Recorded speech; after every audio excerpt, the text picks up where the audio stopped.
Malubha ang pinsalang dala ng super bagyong Yolanda. Bandang alas 4 ng madaling araw, naglandfall ang bagyong Yolanda sa Giwan, Eastern Samar. Napakalakas na ng hangin pero hindi pa po tumatama ang sentro ng bagyo dito sa bahagi ng Tacloban. Bago matapos ang 2013, nabulaga ang buong mundo sa lakas ng hagupit ng bagyong Yolanda. Okay ko, ito na yung storm surge natin.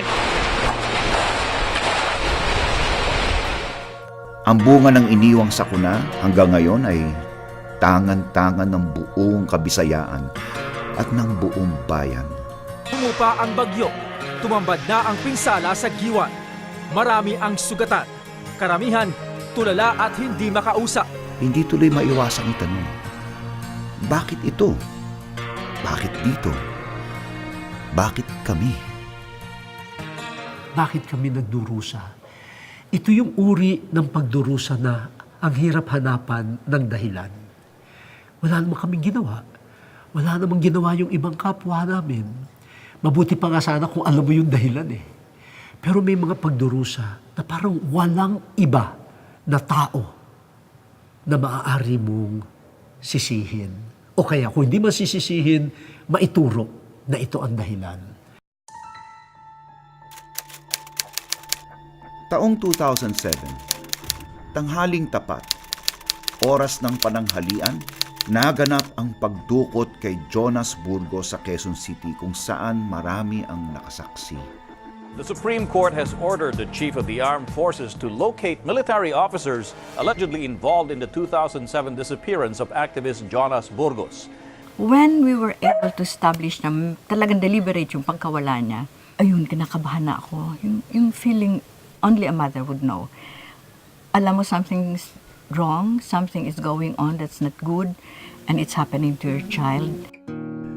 7 taon na ang nakalilipas simula nang mawala si Jonas Burgos. 7 taong dalamhati, 7 taong pangungulila ng ina sa anak. Ay, parang namatay na nga ako noon. May panigbagong kamatayan ako. Parang yung may sakit ka na, tapos yung wala na yung taong kinakapitan mo. Lupus, isang uri ng sakit kung saan nagiging sobrang pagiging aktibo ng immune system at nagiging dahilan ng pag-atake nito sa ating katawan. Sa katagalan, nagiging sanhi ito ng pagkasira ng balat, bato, puso, baga, dugo at pamamaga ng mga kasukasuan. Binago ng lupus ang takbo ng kanyang buhay. 19 na taon na rin ang kanyang pagtitiis. Saan ako kakapit? Sinong maniniwala sa akin? Who will hold me?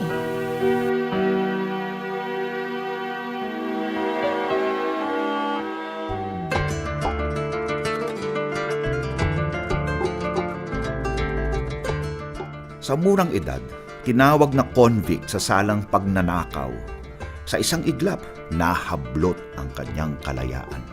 Ako yung black sheep na yon, which is ako nga yung palaging sumusuway sa utos ng magulang.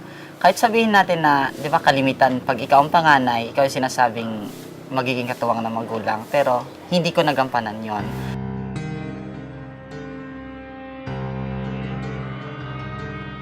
Siguro kung gagamitin ko ang salitang Pilipino, dalawa ang gagamitin ko eh. Sakit at sakit. Yung sakit na ang alam natin ay yung nararamdaman ng katawan, nawalan ako ng kalusugan, may dumapo sa akin. Pero yan ay hindi lamang sa katawan, no? Yung mawalay sa bayan, yung mawalay sa pamilya, yung mamatayan, napakasakit. Yun ay sakit din. Pero merong sakit. Ang sakit ay nandun sa kalooban, parang ang pakiramdam mo ay nag-iisa ka. Merong pangungulila na nararanasan mo sa buhay at kumisan, pati sa Diyos, nangungulila ka. Yan ang kalbaryo. Sakit na nararamdaman at sakit na iyong binabata.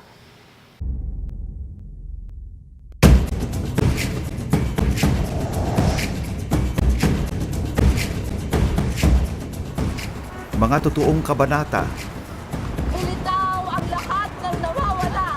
totoong kwento, I did not know that cancer can go that fast. mga salamin sa paglalakbay natin sa buhay.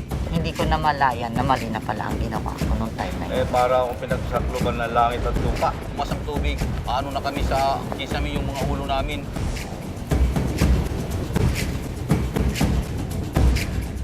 Mga katotohanan ng ating mga kalbaryo.